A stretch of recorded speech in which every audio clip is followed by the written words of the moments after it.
জগন্নাথ। আজ জয়দেব গোস্বামী প্রবেশ করলেন জগন্নাথ মন্দিরে। কিছুক্ষণ আগে আমি যখন হরিবাসরের নাম ছিলাম, আমার যেখানে বাসা ছিল সেই বাসাতে একজন বাবা গেছিলেন। সেই বাবা একটু বলে এসেছেন যে একটু নীলমাধব তত্ত্বটা, যে নীলমাধব কিভাবে ভগবান যে নীলমাধব হয়ে এলেন পুরী ধামে, এই তত্ত্বটা কিভাবে স্বর্গদ্বারের ঘাট পর্যন্ত এসেছিল, এই তত্ত্বটা একটু বর্ণন করি। বাবার আজ্ঞা যেহেতু আছে আমি গাইব, বলবো। এই যে নীলমাধব, এই নীলমাধব অন্য কেউ ছিলেন না। আগে বছর আপনাদের এখানে আমি যে লীলাটি পরিবেশন করেছিলাম, নীলাচলের নীলমাধব। জয় জগন্নাথ। ভগবান শ্রীকৃষ্ণ সব লীলা শেষ করে, খুব মন দিয়ে শুনবেন, একদিন প্রভাস নদীর তীরে একটা গাছের ডালে বসে বসে বাঁশি বাজাচ্ছেন মা। এ ভগবানের লীলা। একদিন ভগবান শ্রীকৃষ্ণ প্রভাস নদীর তীরে একটা গাছের ডালে বসে বসে বাঁশি বাজাচ্ছেন, আর ভগবানের চরণ দুটি, মানে ভগবানের পা দুটি গাছের ডাল থেকে নিচে দুলছে, মানে নিচে দেখা যাচ্ছে।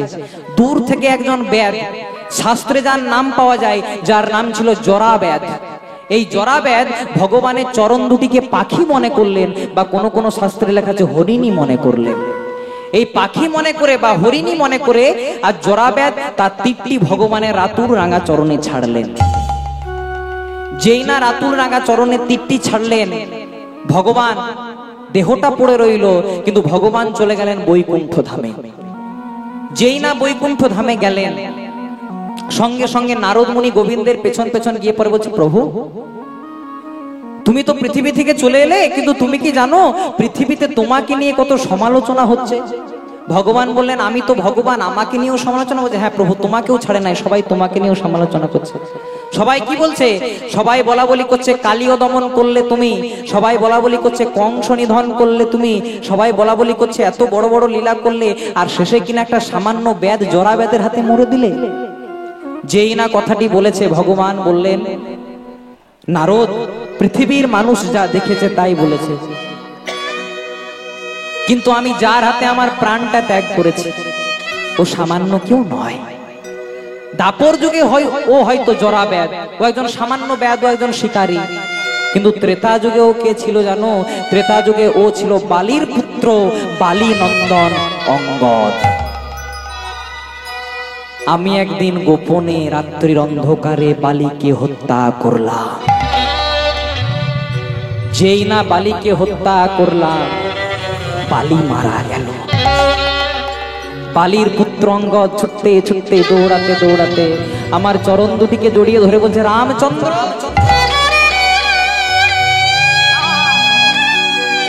শয়নে স্বপনে নিশি জাগরণে আমি শুধু তোমার নামই করেছি প্রভু, কিন্তু জানো রাত্রির অন্ধকারে কে গোপনে পেছন থেকে আমার বাবাকে তীরবিদ্ধ করে হত্যা করেছে।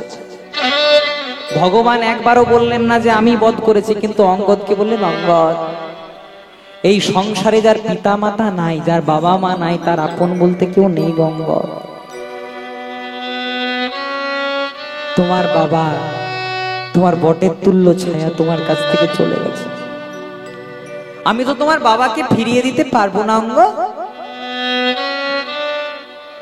আর বলতেও পারবো না তোমার বাবাকে কে বধ করেছে, কিন্তু তোমাকে কথা দিলাম, তুমি পিতৃহারা সন্তান, তুমি আজ আমার কাছে যা চাইবে আমি তোমাকে তাই দেব। অঙ্গদ বললেন, প্রভু আমার এখন কিছু চাই না, যেদিন তুমি সীতা দেবীকে নিয়ে অযোধ্যায় সিংহাসনে বসবে আমি সেদিন তোমার কাছে চাইব। সীতাকে উদ্ধার করে যেই না রামচন্দ্র বসলেন অযোধ্যার সিংহাসনে, অঙ্গদ বললেন, প্রভু এবার যে আমি তোমার কাছে চাইব। বল অঙ্গদ কি চাও? 3 সত্য করো, যা চাইবো তাই দেবে। 3 সত্য করো।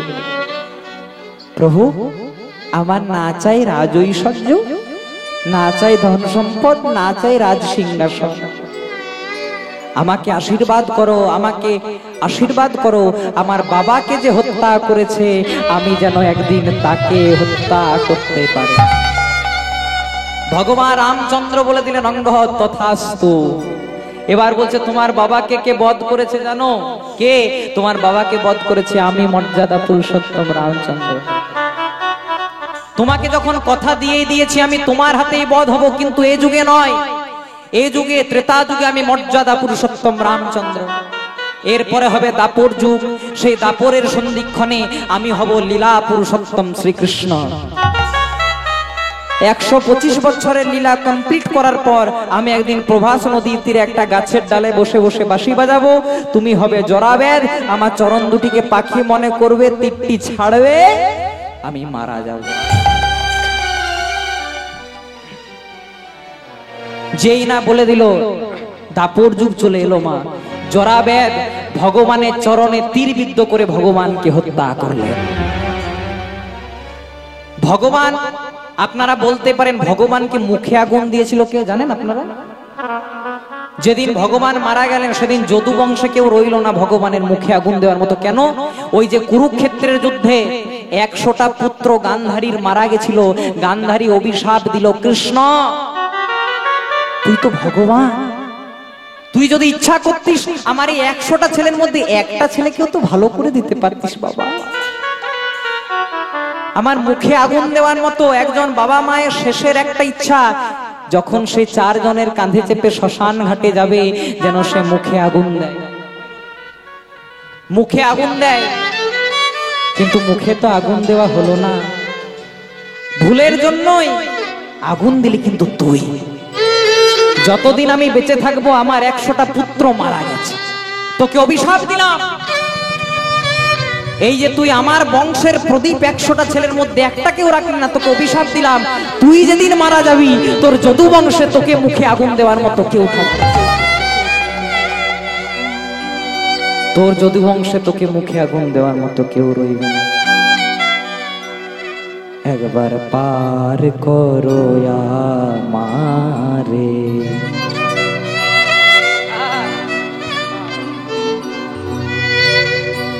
তুমি পারের কর্তা,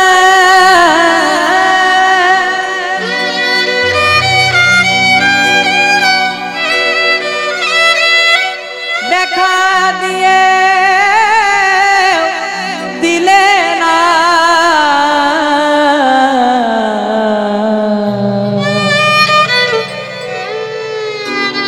একবার পার করো আমারে।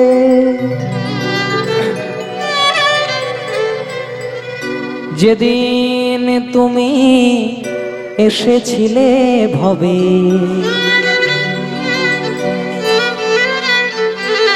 কেঁদেছিলে তুমি, হেসেছিল সবে। দামি কথা মা, যেদিন তুমি এসেছিলে ভবে, যেদিন আমরা প্রথম মায়ের গর্ভে ভূমিষ্ঠ হলাম, আমরা কাঁদছিলাম, কিন্তু সবাই আনন্দ করছিল। কেন? একটা পুত্র হয়েছে, একটা ছেলে হয়েছে, একটা নাতি হয়েছে, এই ভেবে সবাই আনন্দ করছিল। তা বলছে যেদিন তুমি এসেছিলে ভবে, কেঁদেছিলে তুমি, হেসেছিল সবে সবে। এমন জীবন করিতে হইবে গঠন, এমন জীবন গঠন করতে হবে, মরণে হাসিবে তুমি আর কাঁদিবে ভুবন। তাই বারে বারে আর আশা হবে না, তোমার বারে বারে আর আশা হবে না, বারে বারে আর আশা হবে না, তোমার বারে বারে আর আশা হবে না।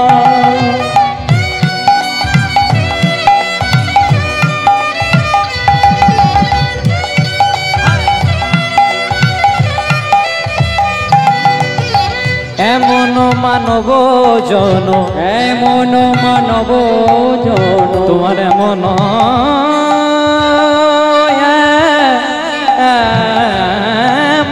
মানব জন, তোমার এমন মানব জন। যারা শাস্ত্রীয় সঙ্গীত নিয়ে আলোচনা করেন, যে রাগের ওপর এই পদাবলীটি হচ্ছে, যে রাগের ওপর গানটি হচ্ছে, উত্তর ভারতীয় রাগের একটি সুমধুর রাগ, রাগটির নাম ভৈরবী। এমন মানব জন, ওগো এমন মানব জন, এমন এমন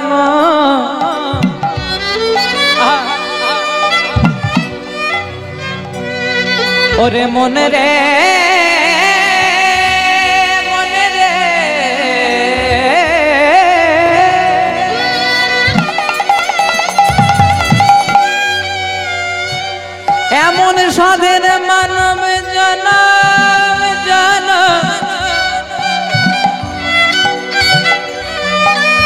এমন সাধের মানব জন্ম,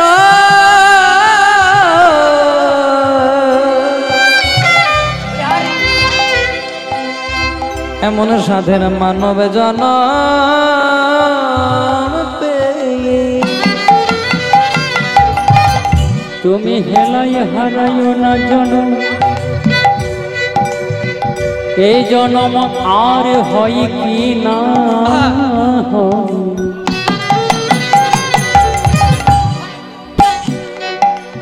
তুমি এসেছো যখন একবার বদনে হরি হরি বলো, বলে এমন মানব জন্ম, তোমার এমন মানব জনম আর পাবে না, তাই বারে বারে আর হবে না, তোমার বারে বারে আর আশা হবে না, বারে বারে আর আশা হবে না, তোমার বারে বারে আর আশা হবে না। তুমি ঘুমায়ো না মন, ও তুমি মায়া ঘরে দিন, ও তুমি মায়া ঘরে কতদিন, রবে আছে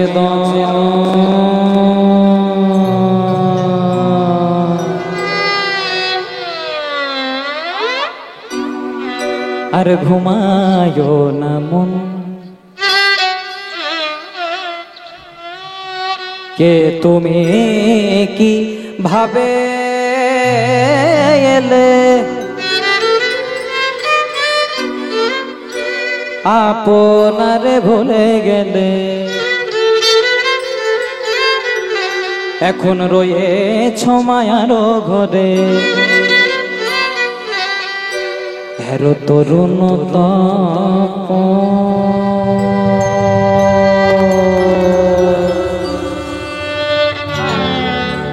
আর ঘুমায়ো না।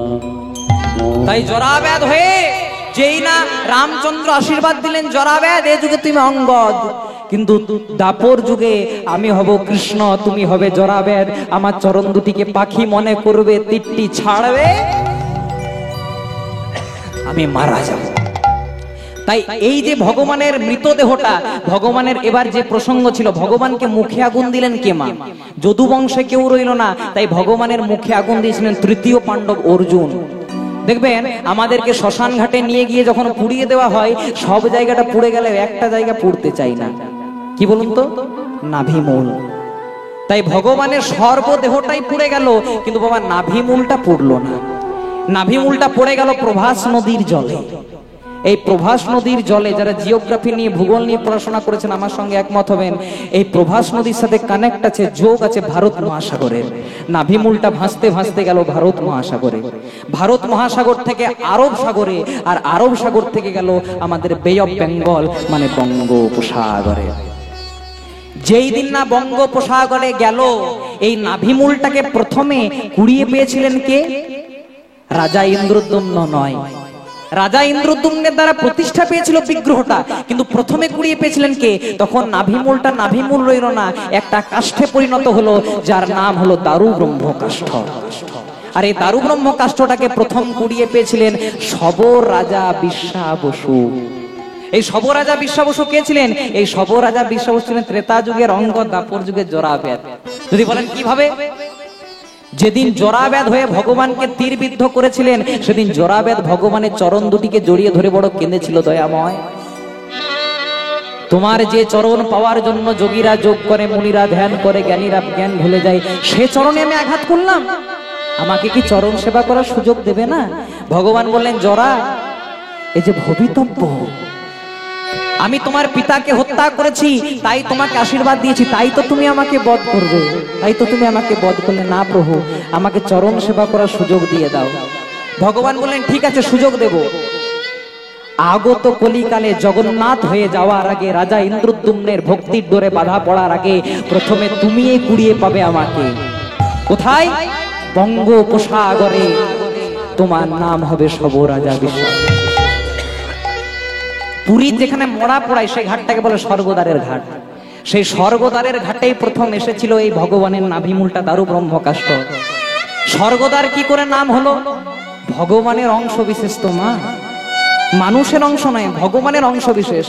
আমাদের দেহ তৈরি হয় তিনটি বস্তু দিয়ে, ভগবানের দেহ তৈরি হয় তিনটি বস্তু দিয়ে। একটু পার্থক্য আছে। আমাদের দেহ যে বস্তুগুলো দিয়ে গঠিত হয় হলো রক্ত, মাংস, হাড়। তিনটেই পচে যাওয়ার ভয় থাকে বাবা। রক্ত পচে গেলে ব্লাড ক্যান্সার, হাড় মাংস তো পচে যাওয়ার জিনিস, আর হাড়ে ঘুম ধরে। আর তার সঙ্গে ভগবানের দেহ তিনটি বস্তু দিয়ে গঠিত, কিন্তু রক্ত মাংস হাড় নয়। একটি হলো সৎ চিৎ আনন্দ, তাই তিনি হলেন সচ্চিদানন্দ। সচ্চিদানন্দের উপায় অর্থাৎ ভগবানের নাভিমূলটা ভাসতে ভাসতে গেল, আর যখনই ভগবানের নাভিমূলটা গেল ওটা স্বর্গে পরিণত হয়ে গেল। ভগবানের দ্বার, স্বর্গের দ্বার। সেদিন থেকে পুরীধামের শ্মশান ঘাটটার নাম হয়ে গেল স্বর্গদ্বারের ঘাট। নিতাই গৌর হরি। এগুলো হলো আসল তত্ত্ব, এগুলো আমাদেরকে শুনতে হবে। সদা বলো তত্ত্ব তত্ত্ব, তুমি কত তত্ত্ব শোনো? 24 তত্ত্বে হয় মোদের দেহের গঠন। আমরা তো বলি মাঝে তত্ত্ব গাইব, তত্ত্ব বলবো। যে কথাতে ভগবানের কথা নাই, যে কথাতে গৌর কথা নাই, তাকে কিন্তু তত্ত্ব কথা বলে না। তত্ত্ব কথা কাকে বলে? যে কথা শ্রবণ করলে ভক্তের মনে ভক্তির সঞ্চার হয়, যে কথা পরিবেশনে ভগবান সন্তুষ্ট হন, তাকেই তো তত্ত্ব কথা বলে। মা, দেহেই তত্ত্ব আছে। অনেক তত্ত্ব শুনেছেন, দেহে তত্ত্বটা শুনুন। সদা বলো তত্ত্ব তত্ত্ব, তুমি কত তত্ত্ব শোনো? 24 তত্ত্বে হয় মোদের দেহের গঠন। 24 তত্ত্ব দিয়ে দেহটা গঠিত। 10 ইন্দ্রিয়, ষড়রিপু, পঞ্চভূত সমান, ত্রিগুণ রয়েছে তাহাতে বিদ্যমান। हम लोगों का मानव शरीर में 3 भाइयों का संगम है, शरीर, मन और आत्मा। परंतु 3 भाइयों में मत भिन्नता वर्तमान है। আমাদের এই 3.5 হাতের দেহ বৃন্দাবনে 3 ভাই আছে মা। যদি বলেন কে কে একটু মিলিয়ে নিন। বড় ভাইয়ের নাম আত্মা, মেজো ভাইয়ের নাম মন, আর ছোট ভাইয়ের নাম শরীর বা দেহ। কিন্তু কারোর সঙ্গে কারো মিল নাই মা। কি করে? মনে করুন মেজো ভাইয়ের নাম মন আর ছোট ভাইয়ের নাম শরীর, দুজনের মধ্যে মিল নাই। কি করে? এখানে মনে করুন আপনারা কীর্তন শুনতে এসেছেন, কারো মন চাইলো কালকে সকাল বেলাতেই আমি বৃন্দাবন যাব, কারো চাইতে পারে। আপনাদের মনে সাপোজ কারো চাইতে পারে যে কালকে আমি বৃন্দাবনে যাব, কিন্তু মনে মনে চিন্তা করুন মা, যার মন চেয়েছে বৃন্দাবনে যাব, সেই মানুষটা প্যারালাইসিসের রোগী, বৃন্দাবনে যেতে পারবে? পারবে না।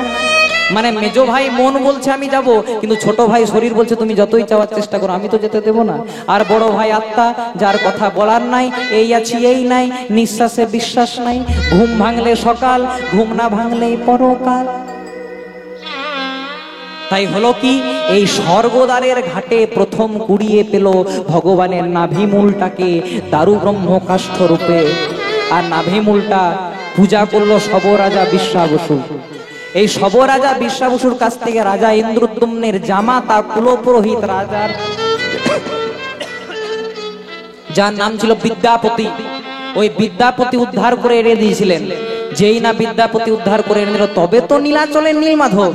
যারা নীলমাধব ছিল না, প্রথমে ছিল চাঁদুবোঙা, যাকে পূজা করতেন সবরাজা বিশ্বাবসু। এবার আরেকটা তত্ত্ব শুনুন, যেই না জগন্নাথ দেবকে আনলেন, তখন তো জগন্নাথের বিগ্রহ ছিল না, দারু ব্রহ্মকাষ্ঠ ছিল। তাহলে নির্মাণ করবে কে জগন্নাথের বিগ্রহ? ভগবান স্বয়ং বিশ্বকর্মাকে পাঠালেন। দেব শিল্পী বিশ্বকর্মা বলেন 21 দিন সময় দিতে হবে একটা ঘরের মধ্যে। একটা 21 দিন ঘরের মধ্যে সময় দিল। 14 দিনের দিন একটা ঠক ঠক আওয়াজ উঠছিল, 14 দিনের দিন আওয়াজটা বন্ধ হয়ে গেল। সবাই মনে মনে চিন্তা করলো ব্রাহ্মণ মিস্ত্রি হয়তো বৃদ্ধ, তাই বোধহয় মারা গেছে। যেই না 14 দিনের দিন দরজাটা খুলে দিল, ভগবানের সর্বদেহ নির্মাণ হলো, কিন্তু হাত পা তৈরি হলো না। তাই এখনো যদি কেউ পুরীধামে যান, দেখতে পাবেন স্বয়ং ভগবান অলাবুর মতো হয়ে দাঁড়িয়ে আছে। তাই হলো কি মা, জয়দেব প্রবেশ করলো পুরীধামে। পুরীধামে প্রবেশ করে যেই না সন্ধ্যা আরতি হয়ে আজ ভগবানকে ভোগ আরতি দিয়েছে, সঙ্গে সঙ্গে সবাই চলে গেছে। জয়দেব পাগলের তালে, উন্মাদের তালে আজ জগন্নাথ দেবের বিগ্রহকে মাধু মনে করে আলিঙ্গন করে দিল। দেখতে পেল পুরীর একজন পান্ডা ছুটতে ছুটতে দৌড়াতে দৌড়াতে বলল, তাড়াতাড়ি চলো, একজন পাগল, একজন উন্মাদ আমাদের জগন্নাথ দেবকে স্পর্শ করে অপবিত্র করেছে, অশুচি করেছে। জয়দেবের চুলের মুঠিটাকে ধরে শুরু হলো বেত্রাঘাত। মারতে মারতে মারতে মারতে জয়দেবের দেহ থেকে রক্ত বেরিয়ে এলো, অচৈতন্য হয়ে পড়লো জয়দেব। সবাই মনে মনে চিন্তা করলো জয়দেব বোধহয় মারা গেছে। বলল কি করা যায়? ওকে বলছে রাত্রির অন্ধকারে ওই যে পুরী স্বর্গদ্বারের ঘাট, সেখানে ভাসিয়ে দিয়ে চলে ভাসিয়ে দিয়ে চলে এলো। মা, রাত্রির অন্ধকারে এত বড় একটা ঘটনা ঘটলো, কেউ বুঝতে পারলো না, কিন্তু সকলকে ফাঁকি দেওয়া যায়, একজনাকে যে ফাঁকি দেওয়া যায় না গো। রাত্রির অন্ধকারে পুরীর প্রধান পুরোহিত যখন ঘুমিয়ে আছেন, জগন্নাথ দেব স্বপ্ন আদেশ করলেন যেন জগন্নাথ দেবের নিম কাঠের দেহ থেকে রক্ত বেরোচ্ছে, রুধির বেরোচ্ছে। পুরীর প্রধান পুরোহিত প্রশ্ন করলেন, এ তোমার শরীর থেকে রক্ত কেন, রুধির কেন? সঙ্গে সঙ্গে জগন্নাথ দেব স্বপ্নাদেশ করলেন, তোরা কাকে বেত্রাঘাত করেছিস জানিস? তোরা যাকে বেত্রাঘাত করেছিস ও সামান্য কোনো ভিখারি নয়, কাঙাল নয়, দরিদ্র নয়। ওর ডাকে আমি গোলক ছেড়ে ভূলোকে নেমে যাব, ওর হাতে আমার রাধা কৃষ্ণের নিষ্কাম তত্ত্ব বর্ণন হবে, গীত গোবিন্দম। ওর নাম হলো জয়দেব গোস্বামী। জগন্নাথ দেবকে প্রশ্ন করলেন, তোমার দেহ থেকে রক্ত কেন, রুধির কেন? জগন্নাথ দেব বলে উঠলেন, তোরা ওকে যতবার বেত্রাঘাত করেছিস ও ততবার মাধু মাধু বলে চিৎকার করেছে, আর ভক্তের অঙ্গের ব্যথা জ্বালা যন্ত্রণা সব আমি আমার নিজের অঙ্গে নিয়েছি। তাই তো বলে ভক্ত বড় শক্ত, পণ্ডিত রইল বসে, বৃক্ষের ফল বৃক্ষেই রইল, শুধুমাত্র বৃন্তুটি গেল খসে, শুধু বৃন্ত গেল খসে। ভগবানকে পেতে গেলে কি লাগে? শুধু বিশ্বাস আর ভক্তি। কোথাও লেখা নাই মা যে রামায়ণ মুখস্থ যার কৃষ্ণ তার, মহাভারত মুখস্থ যার কৃষ্ণ তার। ভগবান পরিষ্কার করে লিখে দিলেন, ভক্তি যার কৃষ্ণ তার সর্বশাস্ত্রে কয়। ভক্তি না থাকিলে কৃষ্ণ দেখিলেও বা কি হয়? যার মনে ভক্তি থাকবে, এই মন্দিরের যেটা বিগ্রহ, এই বিগ্রহকে দেখেও মনে মনে চিন্তা করবে এর মধ্যে প্রাণ আছে। কিন্তু যার মধ্যে ভক্তি থাকবে না, যদি স্বয়ং ভগবানও নেমে চলে আসে, তাহলে তাও মনে মনে চিন্তা করবে এটা রক্ত মাংসের দেহ ছাড়া আর অন্য কিছু না। তাই বলো তাড়াতাড়ি ওকে ফিরিয়ে আন। ওই জয়দেবের হাতে কালকে সকালবেলায় যদি ভোগ রন্ধন করে আমাকে না দিস, আমি কিছুক্ষণের মধ্যেই পুরীর মন্দির পরিত্যাগ করে চলে যাব। পুরীর প্রধান পুরোহিত বললেন, ও তো মারা গেছে। যেই না বলেছে মারা গেছে, আজ উচ্চস্বরে চিৎকার করে জগন্নাথ দেব বললেন, একটিবার কৃষ্ণ নাম, একটিবার কৃষ্ণ যাহার বদনে, যাহার বদনে সংসারে কাহার শক্তি আছে, শক্তি আছে, তারে বোধিবে, তারে বোধিবে পরাণে। জয়দেবের উপর শুরু হলো বেত্রাঘাত। যেই না জগন্নাথ দেব বলেন ওকে তাড়াতাড়ি ফিরিয়ে আন, তাছাড়া ওর হাতে আমি সেবা না নিয়ে কিছুক্ষণের মধ্যে পুরীর মন্দির পরিত্যাগ। রাত্রির অন্ধকারে পান্ডারা ছুটতে ছুটতে দৌড়াতে দৌড়াতে গেল কোথায়? ওই স্বর্গদ্বারের ঘাটে। দেখছে জয়দেব তখন মৃদু মৃদু স্বরে হেসে হেসে ওই সমুদ্রে পা দুলিয়ে হরি নাম গাইছে। কেমন ভাবে? সেই আগের সুরে, হরে কৃষ্ণ রাম হরে কৃষ্ণ রাম হরে কৃষ্ণ রাম কৃষ্ণ কৃষ্ণ রাম হরে কৃষ্ণ রাম হরে কৃষ্ণ রাম হরে কৃষ্ণ রাম কৃষ্ণ কৃষ্ণ রাম হরে কৃষ্ণ রাম হরে কৃষ্ণ রাম হরে কৃষ্ণ রাম কৃষ্ণ কৃষ্ণ রাম হরে কৃষ্ণ রাম হরে কৃষ্ণ রাম হরে কৃষ্ণ রাম কৃষ্ণ কৃষ্ণ রাম। জগন্নাথ দেবের বন্দন। আর জয়দেব পুরীর মন্দির এলো প্রত্যেক দিন, কিন্তু জগন্নাথ দেবের সেবা আরতি শুরু হতে লাগলো। এইদিকে জগন্নাথ দেব স্বপ্নাদেশ করলেন, লক্ষ্মী অংশে জন্মগ্রহণ করবে দেবী পদ্মাবতী। যাহার মিলনে পাবে, মিলনে পাবে তুমি যুগলপি।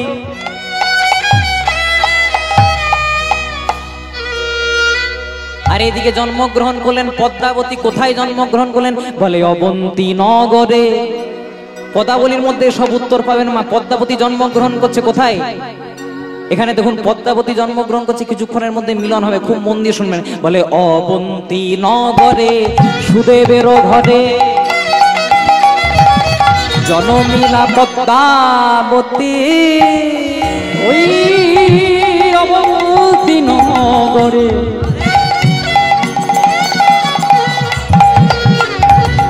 সুদেবের ঘরে জনমিলা পদ্মাবতী। অবন্তী নগরে সুদেবের ঘরে জনমিলা পদ্মাবতী। ওগো অবন্তী নগরে সুদেবের ঘরে জনম লোভিলা পদ্মা। ওই অবন্তী নগরে সুদেবের ঘরে জনম লোভিল পদ্মা। আবার জগন্নাথের বরে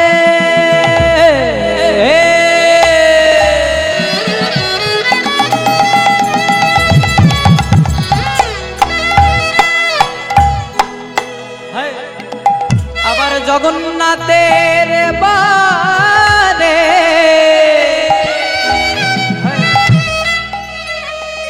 পাইল পদার।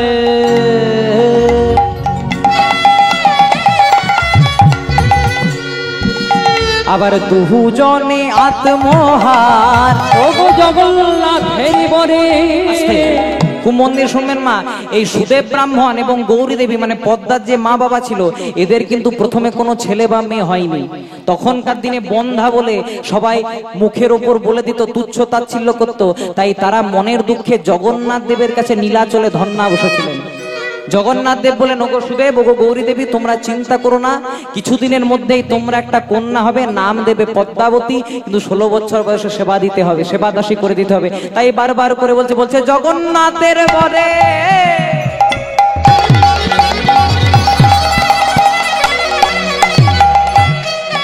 ওগো পাইল পদ্মারে।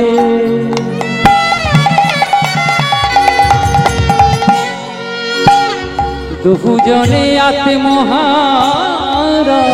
বলো রাধে রাধে জয় রাধে, বলো রাধে রাধে জয় রাধে। রানী কৃপা করো বলে, বলো রাধে রাধে জয় রাধে। বলে আমি রাধে তোমার হলাম। রাধে রাধে জয় রাধে। আমি মন মন প্রাণ সব সপিলাম। আমি রাধে তোমার হলাম। বলে রাধে রাধে রাধে বল, রাধা রানী কৃপা করো বলে একবার হরি হরি হরি। কোটি প্রেমানন্দে বাহু তুলে হরি হরি হরি বলে, প্রেমানন্দে বাহু তুলে হরি হরি হরি বলে, প্রেমানন্দে বাহু তুলে হরি হরি হরি প্রেমানন্দে। রাধে রাধে জয় রাধে। তাই অবন্তী নগরে সুদেবের ঘরে জনম লোভিল পদ্মা। জনম লোভিল পদ্মা। জগন্নাথের বরে পাইল পদ্মা। পাইল পদ্মারে দুজনে দুজনে আত্মহার। একদম মিলনের রাস্তায় চলে এসেছি মা, খুব মন দিয়ে শুনবেন। তাই হয়েছে কি, দেখতে দেখতে জগন্নাথ দেব স্বপ্নাদেশ করলেন, কিছুদিনের মধ্যেই তোমাদের একটি কন্যা রত্ন হবে, নাম দেবে পদ্মাবতী। কিন্তু 16 বছর বয়সে ওকে বাড়িতে রাখলে চলবে না, ওকে পুরীর মন্দিরে সেবা দাসী করে দিতে হবে। পুরীর মন্দিরে সেবা দাসী করে দিতে হবে। যেই না বলেছে মা, দেখতে দেখতে মেয়েটার বয়স 16 বছর হয়ে গেল। যেই না মেয়েটার বয়স 16 বছর হয়ে গেল, পিতার হাত ধরে যাচ্ছে সেবা দাসী হওয়ার। ভগবান মনে মনে চিন্তা করলেন, জয়দেবের লীলা সহায়কারিনী একবার মেজে ঘষে তো পরিষ্কার করে দিতে হবে মা। দেখবেন যখন আমরা পুরনো সোনা, যে সোনাগুলো আমরা পরি মা, সেই পুরনো সোনা যদি আমরা কোনো সোনার দোকানে বিক্রি করতে যাই, যিনি সোনার দোকানের মালিক তিনি কি করেন, প্রথমে একটি কোষ্ঠী পাথর দিয়ে ওই সোনাটার খাদটাকে বার করে নেয়। তারপর যে আসল সোনা, সেই আসল সোনাটাকে তিনি গ্রহণ করেন। তেমনি প্রথমে যখন আমরা মায়ের গর্ভে ভূমিষ্ঠ হয়েছিলাম খাঁটি সোনা ছিলাম মা। সংসার সংসার করতে করতে সংসার দাবানলে জ্বলে আমরা আমাদের একটু খাদ হয়ে গেছে। এই খাদটা যাবে কি করে? যদি শ্রী গুরু চরণ আশ্রয় করে, যদি সঠিক গুরু পথে গিয়ে, যদি গুরুদেব ভক্তিরূপী কোষ্ঠী পাথর দিয়ে আমাদেরকে একটু মেজে ঘষে পরিষ্কার করে গোবিন্দ সেবায় ব্রতী করে দেয়, তবে তো আবার আমরা খাঁটি সোনাতে পরিণত হব গো। তাই পদ্মাবতী 16 বছর বয়সে বাবার হাত ধরে যাচ্ছে সেবাদাসী হওয়ার জন্য। কিছু দূর যাওয়ার পরে বাবাকে বলছে, বাবা বাবা অনেক দূর থেকে তো এসেছি, সেবাদাসী হওয়ার জন্য যাচ্ছি, আমি কিচ্ছু বলবো না, কিন্তু কিছু খাবার জন্য এনেছো খাবার? বলছে, সত্যি তো মা, খাবার তো আনা হয়নি। পদ্মাকে একটা গাছের তলায় দাঁড় করিয়ে দিয়ে সুদেব ব্রাহ্মণ গেছে কিছু ফলমূল সংগ্রহ করার জন্য। আর ভগবান কি আর থাকতে পারে গো? পদ্মাবতীকে কৃপা করার জন্য জয়দেবকে 5 বছরের হিসেবে দেখা দিতেন, পদ্মাকে একটি 5 বছরের বালক রূপে দেখা দিয়েছে। ও দিদি, ও পদ্মা দিদি। পদ্মাবতী মনে মনে চিন্তা করছে, আমার তো কোনো ভাই নেই, আর গ্রাম সম্পর্কে যদি কোনো ভাই আছে অনেক দূর তো চলে এসেছে, এখানে কে দিদি বলে না। পেছন দিকে চাইতে পারে 5 বছরের বালক বলছে, হ্যাঁ রে, তুই যে আমাকে দিদি বলি, তুই আমাকে চিনিস, তুই আমাকে জানিস। ভগবান মনে মনে চিন্তা করছে, এই না হলে লীলা সহায়কারিণী জয়দেব যা যা প্রশ্ন করেছিল তাই তাই প্রশ্ন করছে, তুই আমাকে চিনিস, জানিস? তোকে চিনি না, তোর নাম পদ্মা দিদি। সবাই বলতে পারে, বল তোমার বাবার নাম? তোর বাবার নাম? তোর বাবার নাম সুদেব ব্রাহ্মণ। পদ্মা বলছি, এত কিছু জানিস?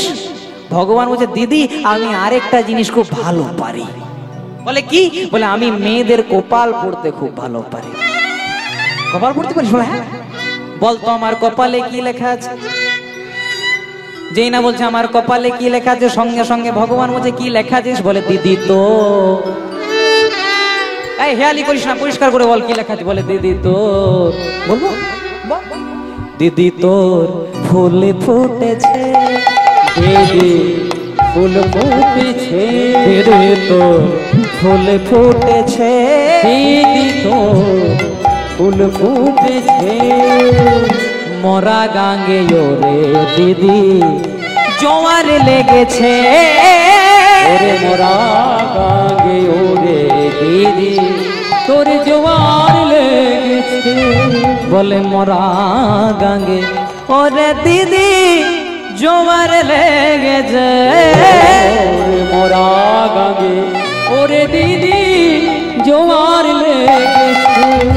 ওকে পরিষ্কার করে বল, বল শোন দিদি, তুই সেবাদাসী হওয়ার জন্য যাচ্ছিস, কিন্তু সেবাদাসী হবি না, ওখানে একজন ব্রাহ্মণ আছে জয়দেব, ওর সঙ্গে তোর বিয়ে হবে। বলছে, এই কপাল পোড়া মেয়েটাকে কে বিয়ে করবে রে? বলছে, বিয়ে হবে। ভগবান বলছে, শোন দিদি, আমাকে নিমন্ত্রণ করতে ভুলিস না, তোর বিয়েতে যত দুধ লাগবে, ছানা লাগবে, মিষ্টি লাগবে, সব আমার দায়িত্ব, আমাকে নিমন্ত্রণ করতে ভুলিস না। পদ্মাবতী বলছে, তাহলে তোর ঠিকানাটা দিয়ে যা, তোর পরিচয়টা দিয়ে যা। এবার ভগবান পরিচয় দিচ্ছে, আমার নামে দীনবন্ধু ঘোষ, আমার নামে দীনবন্ধু ঘোষ, আমাকে সবাই ভালো করে চেনে না, ভালো করে চেনে না। ও দিদি, যখন পত্র লিখবি আমার সঙ্গে আমার দাদার নামটা লিখে দিবি। তো দাদাও আছে? বলে হ্যাঁ দাদাও আছে। কি নাম? আমার নাম দীনবন্ধু ঘোষ, আমার নামে দীনবন্ধু ঘোষ, আমার দাদার নাম বলরাম ঘোষ। বলরাম ঘোষ। এই নামে যদি না চিনিস, আরেকটা পরিচয় দিচ্ছি, আমার নাম কানাই ঘোষ, আমার নামে কানাই ঘোষ। ও দিদি, আর আমার দাদার নাম বলাই ঘোষ। দাদার নামে বলাই ঘোষ। ভগবান বলে দিলেন, আমার নাম দীনবন্ধু, আমি সকলকে, আমি দিনের বন্ধু, তাই আমার নাম দীনবন্ধু। আমাকে সবাই ভালো করে চেনেন। আপনারা তো বলতে পারেন, আমরা তো ভগবানকে ক্লিয়ার করে চিনি, একদম ক্যালেন্ডারে ছবি দেখেছি, এখানে স্বয়ং ভগবান আছে, ভগবানকে চিনি না। ভগবান বললেন, আমাকে চেনো না। কেন বললো জানো মা? যেদিন আমরা প্রথম মায়ের গর্ভে ভূমিষ্ঠ হয়েছিলাম, তার কিছুদিন আগে ভগবান আমাদেরকে দেখা দিয়ে পরে বলেছিলেন, ওরে জীব, পৃথিবীতে যে কি করবি? আমরা বলেছিলাম 24 আওয়ার্স ইনভলভ উইথ হরি নাম সংকীর্তন, 24 ঘন্টা হরি নাম করো। ভগবান একটু কম বল বাবা, 24 ঘন্টা পারবি না রে। তখন বলছে না, একবার যেতে দাও, 24 ঘন্টায় করব। কিন্তু যখনই সংসারে এলাম, পুত্র পরিজন, বাবা মা, সংসার করতে করতে আমরা ভগবানকেই ভুলে গেলাম। তাই বলছে আমাকে কেউ ভালো করে চেনে না, যখন পত্র লিখবি দাদার নামটা লিখে দিবি। আমার নামে দীনবন্ধু ঘোষ, দাদার নাম বলরাম ঘোষ। এবার ছেলেটা ছুটতে ছুটতে দৌড়াতে দৌড়াতে পদ্মা হাতরা জয় শোন, শুধুই যেতে দেবো নাকি? নাম ঠিকানা দিকে, এবার ঠিকানাটা দে, তোকে যে নিমন্ত্রণ করতে কোথায়? বলছে দিদি ভালো করে লিখে নে, আমার জেলা হলো মেদিনীপুর। পদ্মাবতী মনে মনে চিন্তা করলো মেদিনীপুর জেলার ছেলে। পদ্মাবতী মনে মনে চিন্তা করলো মেদিনীপুর জেলার ছেলে। কিন্তু ভগবান একদম ক্লিয়ার করে পরিষ্কার করে বলে দিল, মেদিনী কথার অর্থ হলো এই যে পৃথিবী, এই যে আকাশ বাতাস বিশ্ব চরাচর সব জায়গায় আমার বাড়ি। আর যখনই এটা বলে দিল মা, ওই বর্ধমান জেলার মুসলমানের ছেলেটা একটা গানও লিখে দিল। জাত পরিবর্তন না করে, ধর্ম পরিবর্তন না করে একটা ভালো গানও লিখে দিল। যেই না ভগবান বলে দিল আমার ঠিকানা হলো বিশ্ব চরাচর, সঙ্গে সঙ্গে পরিচয় দিচ্ছে, বলে খেলিছ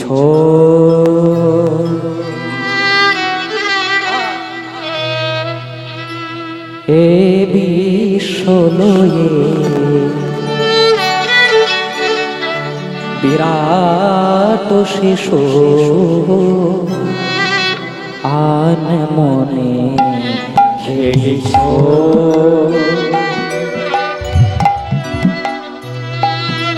এ বিশ্ব লয়ে বিরাট শিশু আন মনে খেলিছ।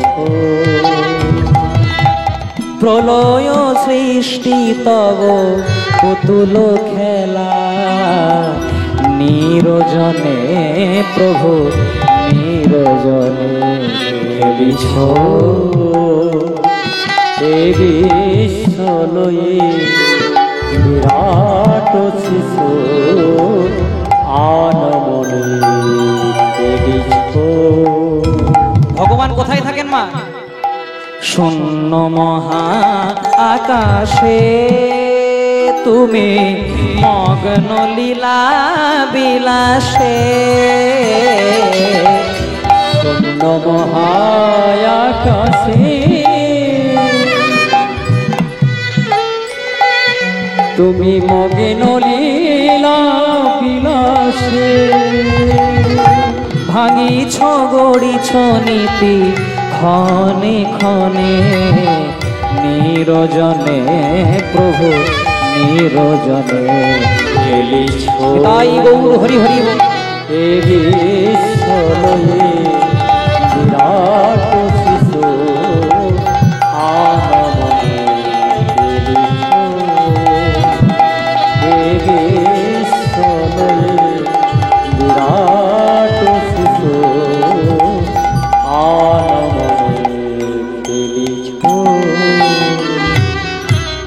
তারকার বিশ্বসে খেলো না তব হে উদাসী। পড়িয়াছে রাগা পায়ের কাছে, রাশি রাশি তারকার বিশ্বসে খেলো না তবু হে উদাসী। পড়িয়াছে রাঙা পায়ের কাছে, রাশি রাশি নিত্য তুমি হে উদার, সুখে দুঃখে অবিকার। নিত্য তুমি হে উদার, সুখে দুঃখে অবিকার। হাসিছ খেলিছ তুমি আপন মনে, নিরজনে প্রভু নিরজনে খেলিছ। তাই গৌর হরি এ বিশ্ব লয়ে বিরাট শিশু আন মনে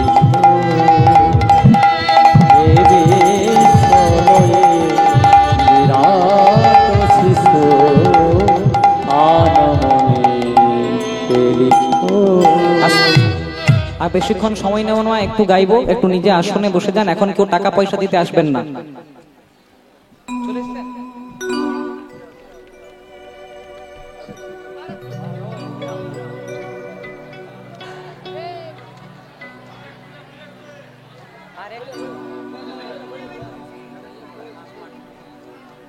আস্তে আস্তে, একটু আস্তে, একদম শেষের মুখে চলে এসেছি, খুব মন দিয়ে শুনবেন। টাকা পয়সা দিলে খারাপ লাগে না, আমার ভালোই লাগে। প্রেম সে বলো রাধে রাধে। আর যদি একান্তই টাকা পয়সা দেওয়ার ইচ্ছা থাকে বলো।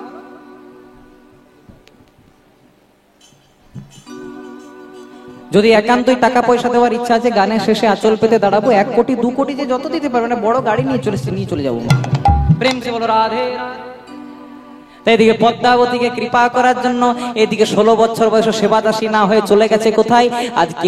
আজ চলে গেছে নীলাচলে। সুদেব ব্রাহ্মণ বলেন, এখানে জয়দেব কি আছো?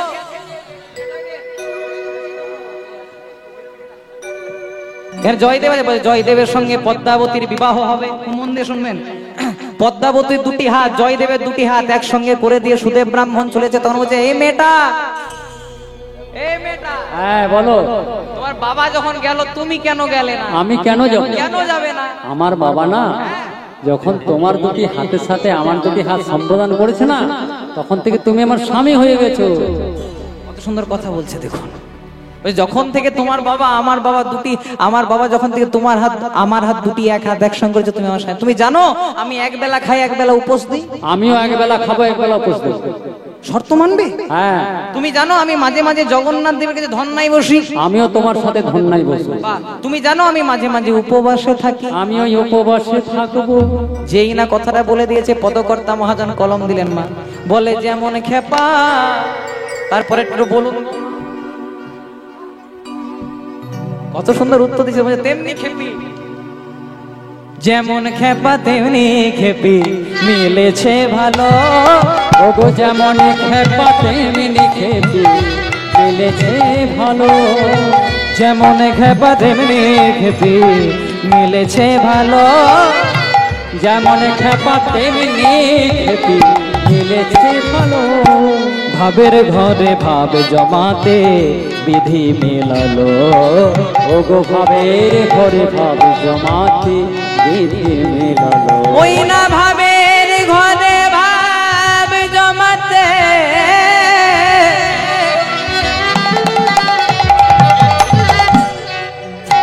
ভাবের ঘরে ভাব জমাতে বিধি মেলালো। আজ ভাবের ঘরে ভাব জমাতে, আজ বিধি মেলালো। এই সুরে একটি বহুল প্রচারিত গান আছে, সবাই শুনেছে। বলে একটা রাতে বেঁধে দিলে দো তারারি একই দেহে রামা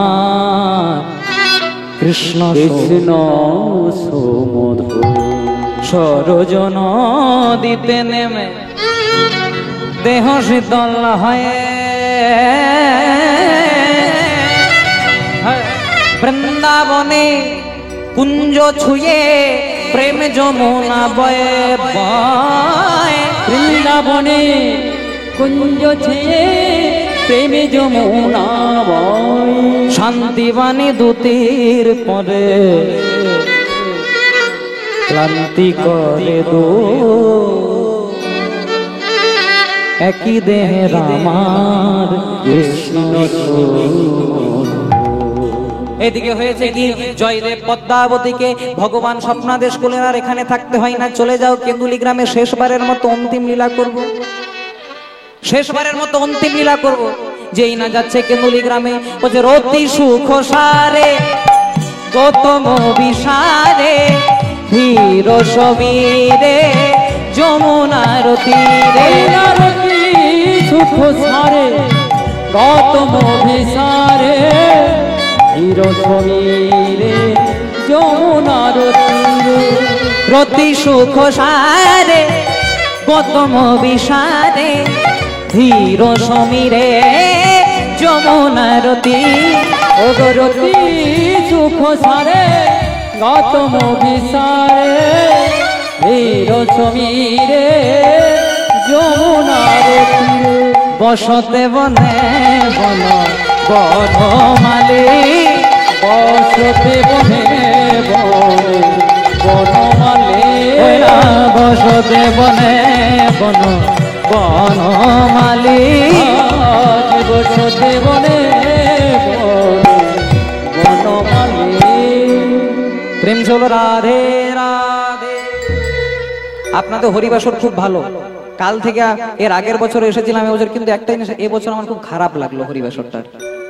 বলবো আপনাদেরকে, কিছু মনে করবেন না তো? 4 ঘন্টা 18 মিনিট পেরিয়ে গেল, এখনো বসে আছেন? হ্যাঁ গো, আমার দিকে একটু নজর দিন। প্রেম সে বলো রাধে রাধে।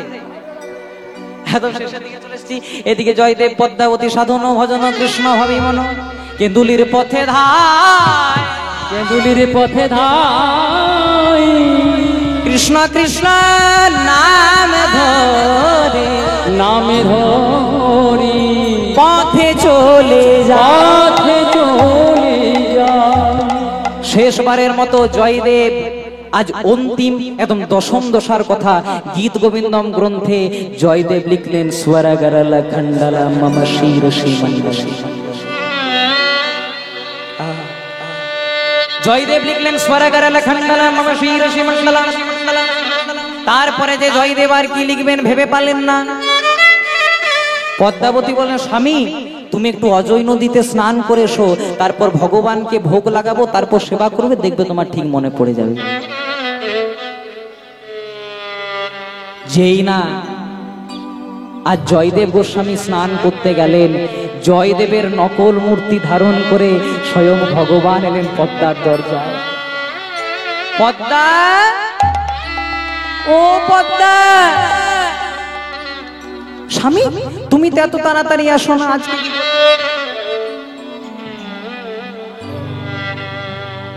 আপনি খুব ভালো শুনছেন, আপনারা দুজনা মন দিয়ে শুনুন। জয়দেবের নকল মূর্তি ধারণ করে আজ ভগবান এলেন পদ্মার দরজায়। পদ্মা, পদ্মাবতী বলছে, স্বামী কই তুমি এত তাড়াতাড়ি তো আসো না, আজকে তো তাড়াতাড়ি কি করে? পদ্মা, আমি তো লিখেছিলাম স্বর্গরলা খণ্ডলম মম শিরসি মণ্ডলম। আর তারপরে যে কি লিখবো ভেবে পাচ্ছিলাম না, বুঝতে পেরেছি কি লিখবো, তাড়াতাড়ি সেবা দাও। পদ্মাবতী বলছে, স্বামী প্রত্যেকদিন তো ভগবানকে আগে ভোগ লাগাই, তারপর তো তোমাকে সেবা দিব। না, আগে আজকে আমাকে দাও। তখনও জানে না তার দরজাতে এসেছে তার সচল নীল মাধব। পদ্মাবতী রন্ধন করেছে একটু অন্ন, একটু শাক অন্ন, যত দিচ্ছে ভগবান অম্লান বদনে সেবা করে বলছে, আহা পদ্মা, এত প্রেম, এত ভক্তি, এত অনুরাগ দিয়ে যদি কেউ আমায় ডাকে গো, আমি যে তার কাছে না গিয়ে থাকতে পারি না। পদ্মা, তুমি নয়ন জলে বুক ভাসায় প্রত্যেক দিন গোবিন্দকে সেবা দেওয়ার জন্য কত কষ্ট করো পদ্মা।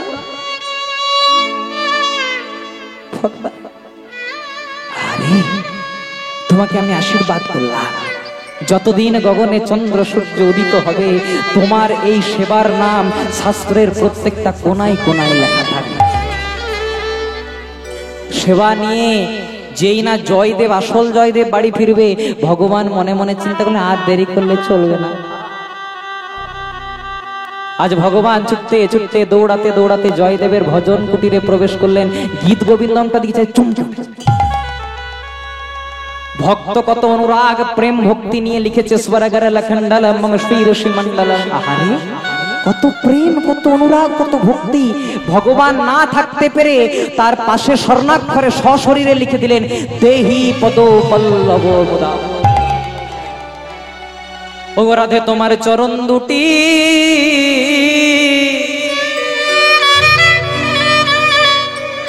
চরণ দুটি আমার মস্তকে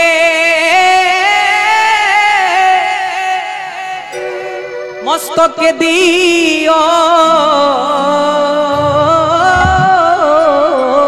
রাধে তোমার তোমার চরণ দুটি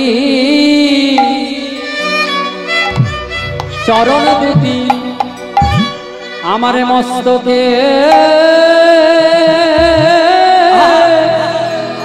দিও ওগো প্রেমময়ী গো,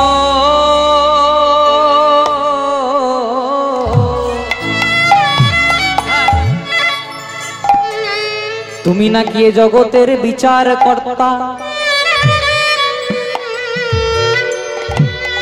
যখন সর্বমায়ার বন্ধন পরিত্যাগ করে তোমার কাছে তোমার চরণে সমর্পণ করব,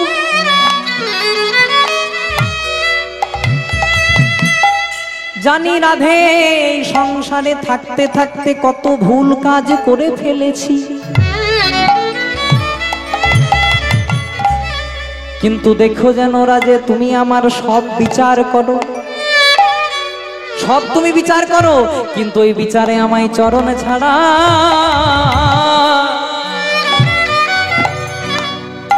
চরণে ছাড়া করো না।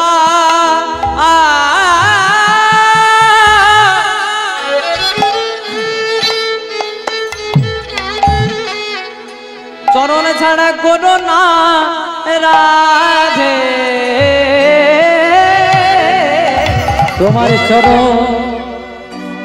চরণে ছাড়া তুমি করো না রাধে। বলে আমিও চরণে,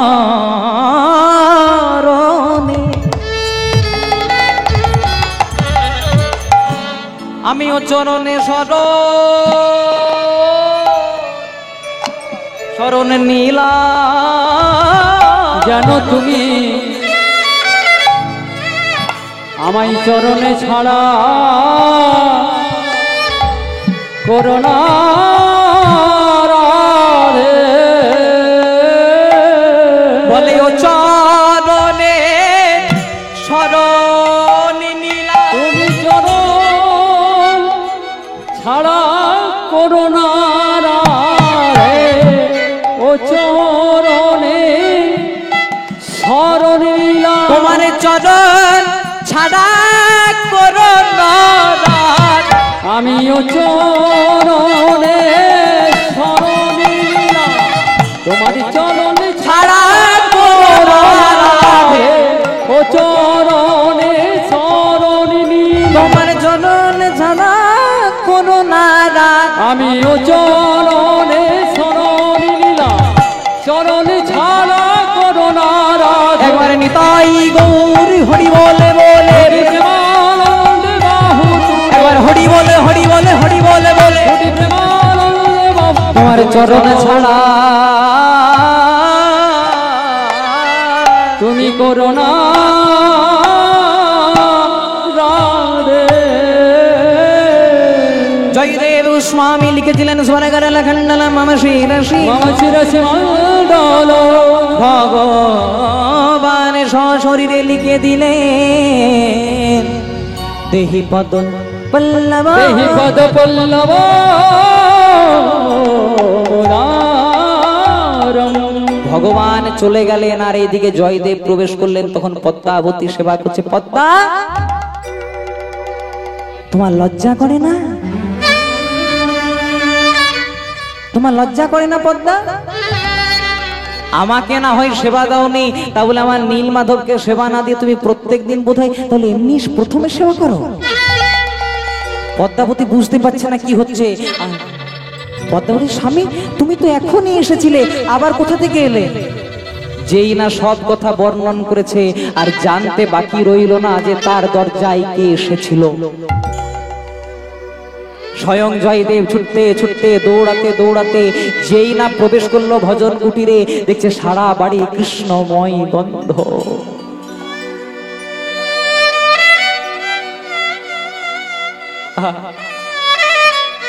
গীত গোবিন্দম খোলা রয়েছে। জয়দেব লিখেছিল স্বরগর লখণ্ডলম মম শিরসি মণ্ডলম, কে না জানি স্বর্ণাক্ষরে লিখেছে দেহি পদ পল্লব মুরার। জয়দেব পদ্মাবতী চরণ দুটিকে জড়িয়ে ধরেছে। পদ্মা, তোমার কাছে কি সেবা নিতে এসেছিল জানো? অন্য কেউ নয়, ও ছিল আমাদের কুলের কুলদেবতা প্রতিষ্ঠিত ঠাকুর, ওর নাম ছিল নীল মাধব।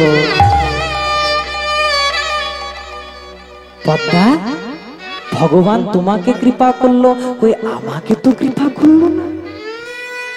ভগবানকে উদ্দেশ্য করে বললেন, প্রভু আমি গীত গোবিন্দম রচনা করেছি অর্থ উপার্জনের জন্য নয়, আমি গীত গোবিন্দম রচনা করেছি তোমার নিষ্কাম তত্ত্ব জগমাঝে প্রচার করার জন্য। কিন্তু এই যে তুমি আমাকে কৃপা করলে না, আমি আত্মহত্যা করে আমার প্রাণ এবং গীত গোবিন্দম বিসর্জন দিই। শেষবারের মতো পদ্মাকে বিদায় জানাচ্ছে, শেষবারের মতো পদ্মাকে বিদায় জানাচ্ছে। চোখের দেখা, চোখের দেখা হবে নায়া, হবে নায়া, শুধু দেখা হবে মনে মনে, চোখে দেখা হবে না,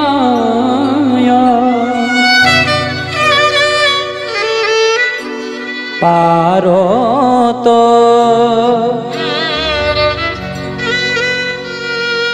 আমায় ভুলে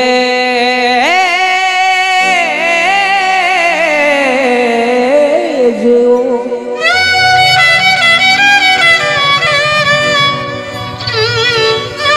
পারো তো আমায় মনে রেখো, না হয় আমায়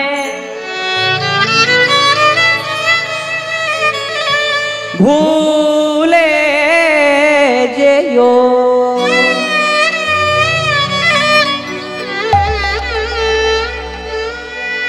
আমার যাওয়া সময় হলো, দাও বিদায়,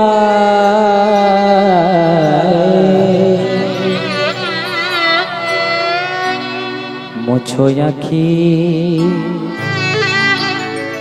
দুয়ার খুলো, দাও বিদায়। ছুটতে ছুটতে দৌড়াতে দৌড়াতে পদ্মাবতীকে বিদায় জানিয়ে আর জয়দেব চলে গেলেন ওই অজয় নদীর তীরে, অজয় নদীর তীরে। শেষবারের মতো মাধুকে ডাকলেন, কিন্তু মাধু কৃপা করলো না। এবার জয়দেব যেই না গীত গোবিন্দমকে সঙ্গে লয়ে অজয় নদীতে ঝাঁপ দিতে যাবে,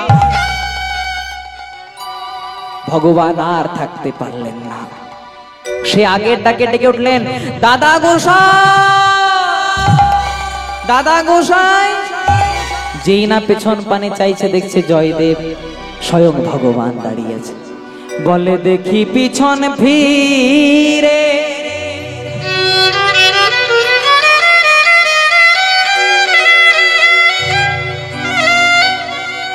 স্বয়ং নীল মাধব দাঁড়ায়, জয়দেব জয়দেব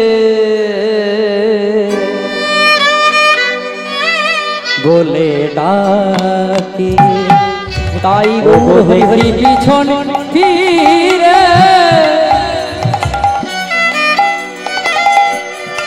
স্বয়ং নীল মাধব দাঁড়ায়,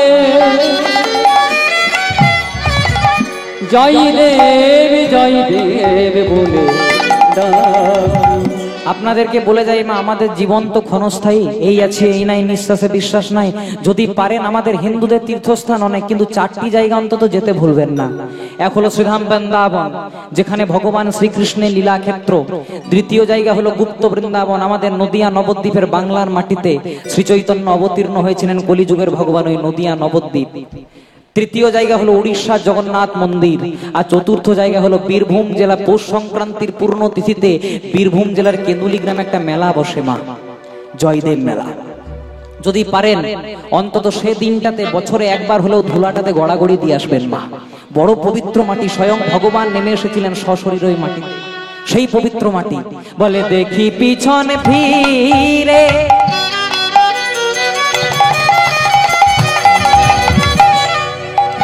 স্বয়ং নীল মাধব দাঁড়ায়,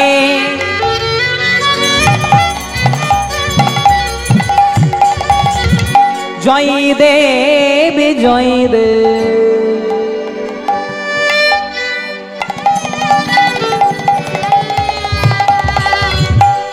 বলে ডাকি ওগো দেখি পিছন ফিরে স্বয়ং নীল মাধব দাঁড়ায়, জয় দেব বলে ডাকি।